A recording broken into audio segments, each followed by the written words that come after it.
is going on, guys? Hope you guys are having a good day or night. Now, the portfolio today blew my socks off when I opened the app. Now, a lot of stuff was up today, pretty healthily. Gonna kind of talk about what happened with the Fed, why stocks are kind of ripping today, or at least certain stocks. And then, kind of give a little bit of an update on the portfolio. Should be pretty quick. I kind of just wanted to talk about today because we saw such a big move. We saw the Fed news. I thought it'd be interesting. Traditional disclaimer before we get started that, none of this is financial, legal, or tax advice. I'm not a licensed professional.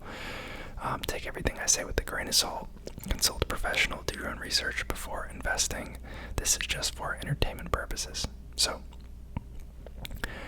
the Fed. So before I get into the portfolio, the Federal Reserve today, during their meeting, announced that they are going to hold rates steady. No more increases. Now, they also kind of roughly agreed or, signaled that they were planning to do at least 3 rate cuts in 2024. Typically at least a quarter percentage point, so 25 basis points of a move, so about 0.75%. And this is actually, kind of a quicker taper off than people were originally planning. Now, what that means is, one, at least, they think that inflation numbers are under enough of a control that they can start to kind of ease off of the increased rates.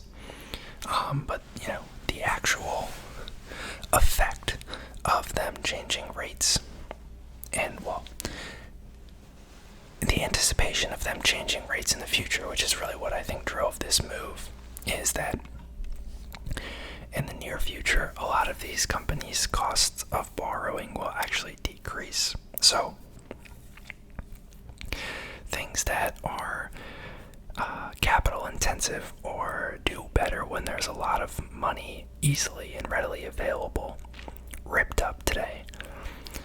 So, some of the things that do well kind of when rates are lower, we have non-profitable tech stocks.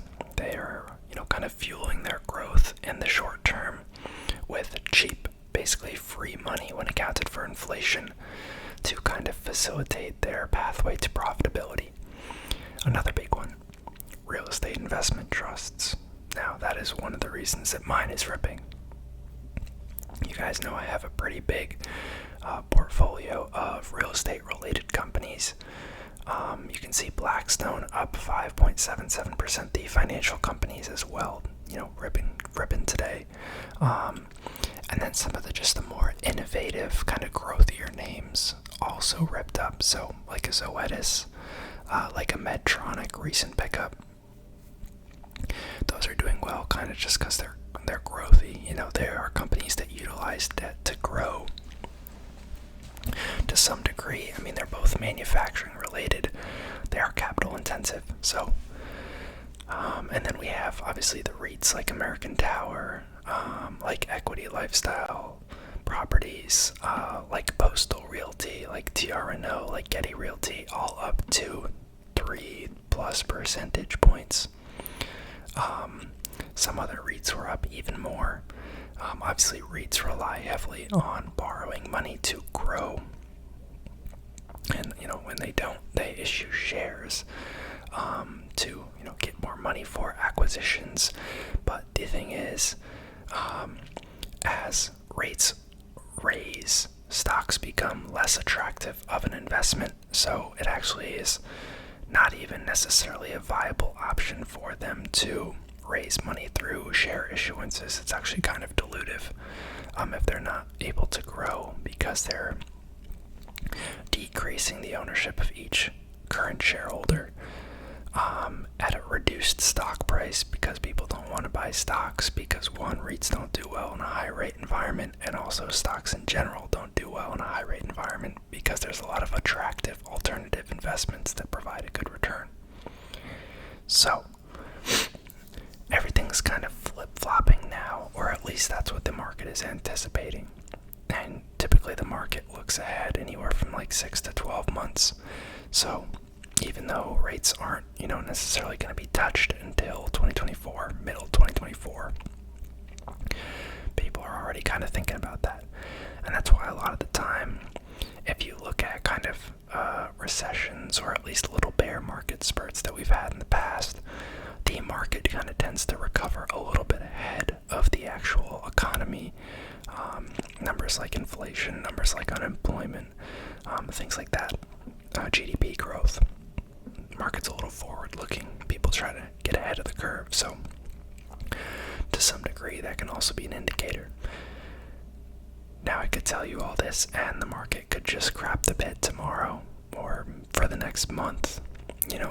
It's not super logical always. It's not that straightforward as I'm making it sound, and I am really happy looking at the portfolio today, but who knows what it'll look like in a week or two. But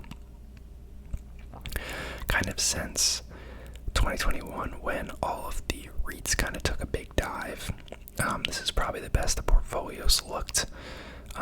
All but 2 of the holdings are actually in the green. We have Blackstone up a whopping 31%. I might have even owned that in under a year. I don't remember when I first bought them. Zoetis is actually doing rather well. The rest are kind of flat, which is interesting, but they are paying dividends, as you can see over on the right side of the screen. I'm at $88 in dividends. Portfolio's down about $62, or about 2.5% XIRR, or a non-weighted return of negative 2.8%. So not too bad. Coming back strong. Kind of depends where the market goes in the next couple months, but we could see entirely green portfolio, which would be a nice change from these past, months to a year even. But let me know how you guys' portfolios did today. It's hard. I don't even know what was negative today, if anything. I mean, stuff like the S&P and such didn't necessarily see as big of a rip as like the Russell 2000, the QQQ, growthier real estate, capital intensive stuff did. But I think everything was up. So let me know how you guys' portfolios did. And I'll see you next time.